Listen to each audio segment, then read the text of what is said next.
ADRE TET বা আগন্তুক উচ্চ ন্যায়ালয়ৰ জা এক্সামৰ কাৰণে প্ৰিপাৰেশ্যন কৰি আছে নেকি? যদি আপুনি প্ৰস্তুতি চলাই আছে তেতিয়াহ'লে আজিৰ যিখিনি আমি কথা ক'বলৈ আগবাঢ়িছোঁ সেই কথাখিনি আপোনাৰ কাৰণে অত্যন্ত গুৰুত্বপূৰ্ণ।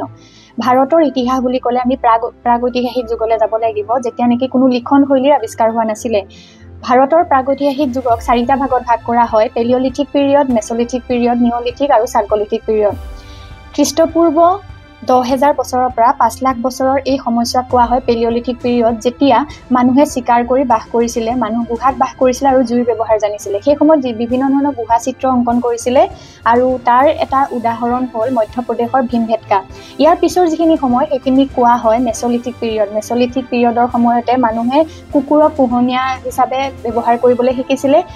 এই সময়ছোৱাতে মেছলিথিক পিৰিয়ডৰ সময়তে মানুহে শিলৰ সৰু সৰু কিছুমান সঁজুলি ব্যৱহাৰ কৰিছিলে, যিবোৰক মাইক্ৰলিথ বুলি কোৱা হয়। পেলিঅলিথিক পিৰিয়ডতো শিলৰ সঁজুলি ব্যৱহাৰ কৰিছিলে, কিন্তু এই সময়ত মেছলিথিক পিৰিয়ডত সেই শিলৰ সঁজুলিবোৰ সৰু সৰু আছিল, যাক মাইক্ৰলিথ কয়।